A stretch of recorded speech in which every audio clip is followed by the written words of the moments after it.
Have you ever looked around your home and felt like you're carrying more than just memories?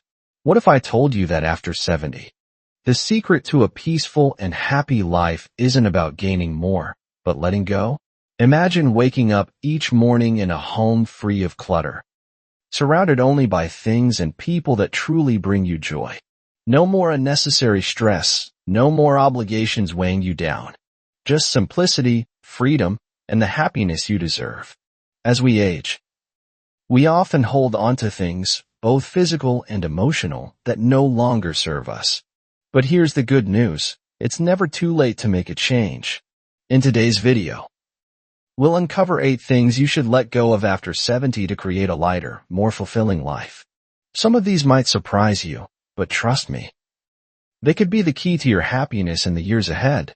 But before we dive in, if you're new here, make sure to hit that subscribe button and turn on the notification bell so you never miss a video packed with wisdom and inspiration. Your support truly means the world to me. If you find this topic helpful, give this video a thumbs up and share it with someone who might need to hear this message. And here's a little challenge for you. Drop a 1 in the comments if you're ready to embrace change. And if you're feeling a little hesitant, type 0. I'd love to hear your thoughts. Now, let's get started. The following Saturday, Margaret, a 74-year-old retired schoolteacher from Ohio, stood in her kitchen, staring at a cabinet filled with fine china she hadn't used in decades. Each delicate plate and teacup had a story: wedding gifts, holiday dinners, moments of laughter with friends who had long since passed. But as she reached for one of the dusty teacups, a realization settled over her. These objects weren't bringing her joy anymore. They were just there, taking up space, both in her home and in her mind. That afternoon, she called her granddaughter, Lisa, a newlywed living in a small apartment in Chicago.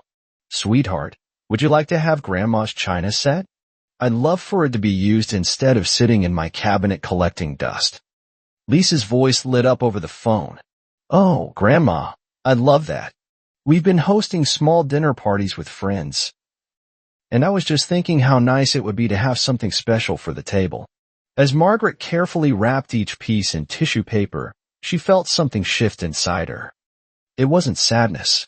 It was relief.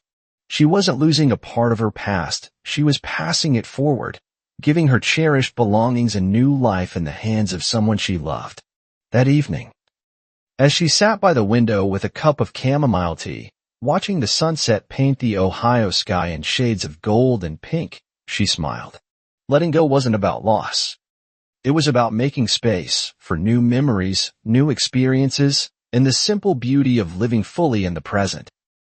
James, a 75-year-old retired firefighter from Texas, had always been known as the one who kept the family together. Over the years, he had hosted countless Thanksgiving dinners, mediated family arguments, and extended his kindness even when it wasn't reciprocated. But deep down, he felt drained. His younger brother, Carl, had been relying on him financially for years, constantly borrowing money but never paying it back. Every phone call from Carl came with another excuse, another favor. One afternoon, James sat on his front porch, the Texas sun casting long shadows over his lawn. He thought back to all the times he had felt obligated to help, even when it hurt him. Carl never called just to check in, never asked how James was doing. It was always about what he needed, and James had finally had enough. That evening, over a steak dinner with his daughter, Rebecca, he shared his frustration. "Dad, you've done enough," she said gently. "You deserve peace. It's okay to say no." For the first time in years, James decided to set boundaries. The next time Carl called, James listened patiently, but didn't offer to help. "I love you, Carl," he said firmly, "but I can't keep bailing you out. I need to take care of myself too." It wasn't easy. Carl was angry at first. But as time passed, James felt something he hadn't in years: relief. No more late-night calls filled with guilt trips. No more anxiety over money he'd never see again. Instead, James began spending more time with people who truly cared for him: his neighbors, his grandchildren, his old firefighter buddies who met every Sunday for breakfast. Letting go of a toxic relationship didn't mean he stopped caring. It meant he started caring for himself. That Sunday, as he sat in his favorite booth at the local diner, sipping black coffee and laughing at an old joke, he realized something. Life was too short to be weighed down by people who only took and never gave back. At 71, Linda had spent most of her life taking care of others. As a retired nurse from Minnesota, she had dedicated decades to her patients, her husband, and her children. Even in retirement, she found herself overloaded with obligations, babysitting her grandkids 5 days a week, organizing church events, and even managing her homeowners association. It wasn't that she didn't love helping, but lately, she felt exhausted. One chilly afternoon, while preparing a casserole for yet another church gathering, she glanced out the window. The first snow of the season had begun to fall, dusting the streets in white. She used to love winter, taking long walks, sipping hot cocoa by the fireplace, but now she barely had time to enjoy it. That evening, she sat down with her daughter, Michelle, and hesitated before speaking. "Honey, I love watching the kids, but I think I need to cut back a little." Michelle looked up from her tea, surprised. "Mom, you don't have to do it all. We can figure something out." For the first time, Linda felt hurt. Over the next few weeks, she slowly started saying no to extra babysitting days, to endless volunteer work, to obligations that no longer brought her joy. She still spent time with her grandkids, but on her own terms, taking them out for ice cream or reading bedtime stories, rather than feeling like a full-time nanny. One Sunday morning, Linda sat by the window, a steaming cup of coffee in her hands, watching the snowfall without worrying about where she needed to be next. She smiled. Letting go of unnecessary responsibilities wasn't about abandoning others. It was about finally prioritizing herself. At 73, Frank, a retired carpenter from North Carolina, often found himself lost in thought. He'd sit on his back porch, sipping sweet tea, staring at the towering oak trees in his yard. The afternoons were quiet, yet his mind wasn't. It was filled with what-ifs and if-onlys, regrets about paths not taken, mistakes made, and opportunities missed. He thought about the small furniture business he had once dreamed of starting, but never did. He thought about the fishing trips with his son, David, that he had put off because he was always too busy working. And then there was the guilt over the way he had handled things with his late wife, Susan. Times he wished he had been more patient, more present. One evening, after dinner, David stopped by for a visit. As they sat on the porch, watching the fireflies dance in the summer air, Frank sighed. "Son, I wish I had done things differently. I should have spent more time with you. I should have taken more chances." David smiled and shook his head. "Dad, you did the best you could. And I never felt like I missed out on anything. We still have time. How about that fishing trip you always talked about?" For the first time in a long while, Frank felt lighter. The past couldn't be changed, but the present was his to embrace.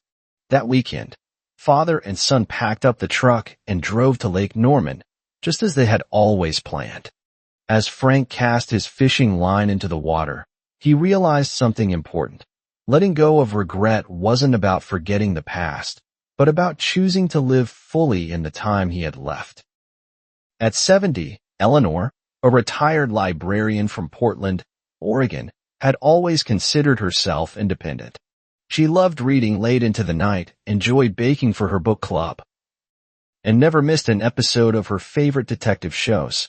But in the past few years, she had let some unhealthy habits take over: too much time sitting, too many processed snacks, and not enough movement.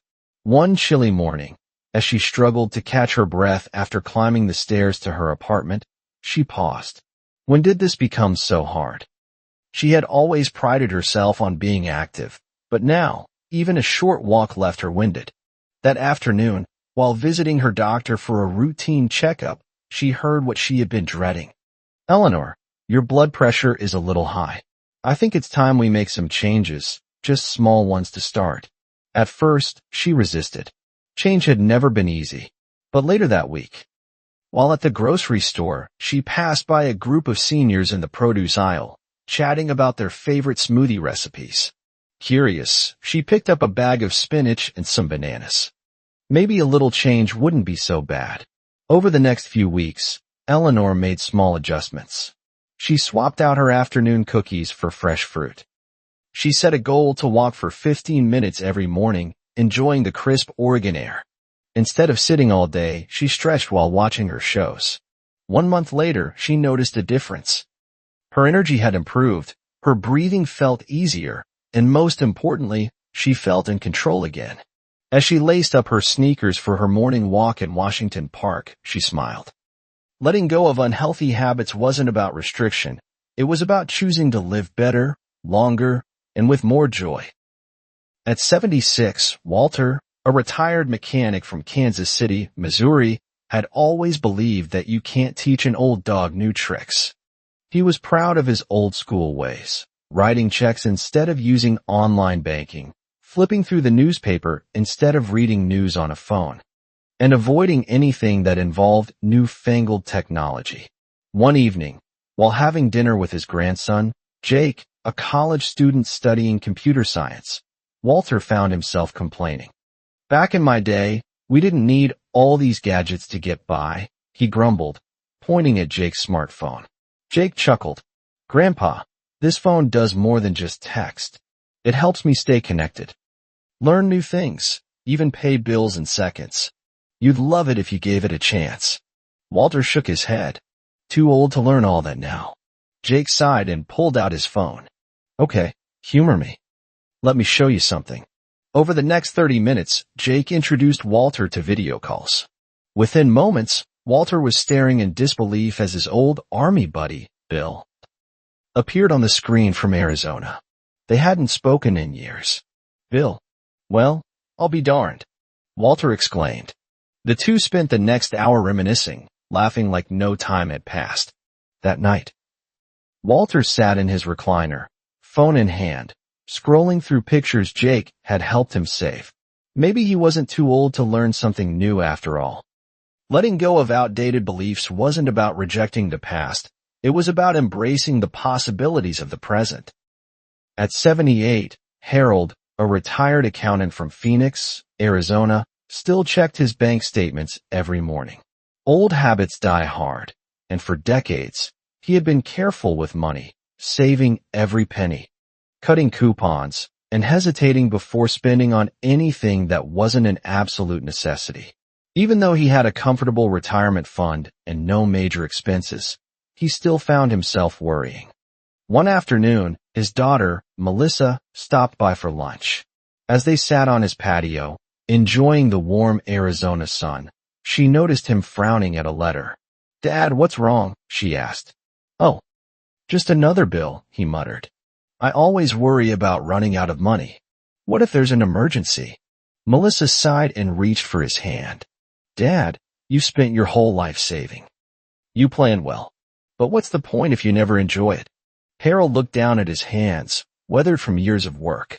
He had always been responsible, but had he been too cautious?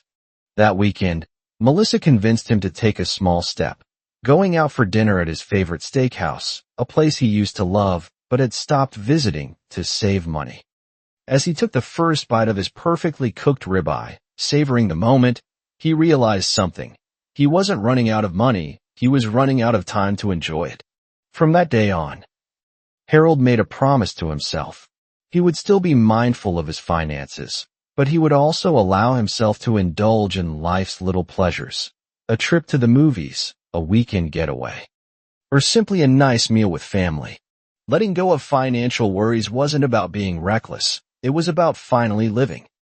At 74, Dorothy, a retired elementary school teacher from Charleston, South Carolina, had always loved her routines. She went to the same grocery store every Saturday morning, attended the same church service every Sunday, and had lived in the same house for over 40 years. Change, to her, had always felt unsettling. But lately, things had begun to shift. Her neighborhood wasn't the same. Many of her old friends had moved closer to their families, and new faces filled the streets. Even simple things, like using a self-checkout machine at the grocery store, made her uneasy. One afternoon, her best friend, Margie, invited her to a new cafe downtown. "Come on, Dorothy," Margie nudged. "It's never too late to try something new." Reluctantly, Dorothy agreed. When they arrived, she was surprised by the lively atmosphere, people of all ages chatting, enjoying fresh pastries, and sipping on coffee. She ordered a chai latte, something she had never tried before. To her surprise, she loved it. That day, something clicked. Change wasn't always bad. It could bring new joys, new experiences, even new friends. Over the next few months, she challenged herself to embrace more of it. She took a painting class at the local community center, learned how to use FaceTime to chat with her grandkids, and even planned a trip to Nashville, a city she had always wanted to visit. One evening, as she sat on her porch, the warm South Carolina breeze brushing against her face, she smiled to herself. Letting go of the fear of change wasn't about losing comfort. It was about gaining the freedom to keep growing. Each of these stories reflects a simple truth. Letting go is not about losing, but about making space for something better. Whether it's decluttering your home, setting boundaries in relationships, or shifting your mindset, these small changes can bring a greater sense of peace, freedom, and joy in your later years. Think about your own life. Are you holding on to things, both physical and emotional, that are weighing you down? Are you stuck in habits, relationships, or fears that no longer serve you? Change can feel overwhelming, but the key is to start small. Donate one box of unused items. Say no to one obligation that drains you. Try one new experience. Each small step leads to a lighter, more fulfilling life. And remember, embracing change isn't just about making life easier. It's about making it richer. The best years are not behind you. They are right here, waiting for you to fully enjoy them. As we grow older, we have a beautiful opportunity to redefine what happiness means. Letting go of what no longer serves you isn't about forgetting the past. It's about making room for the present and the future. So ask yourself today, what is one thing you can let go of to create more peace and joy in your life? Leave a comment below. I'd love to hear your thoughts. And if you found this video helpful, don't forget to like, share, and subscribe for more content that helps you live your best life. Thank you for watching, and remember, the best is yet to come.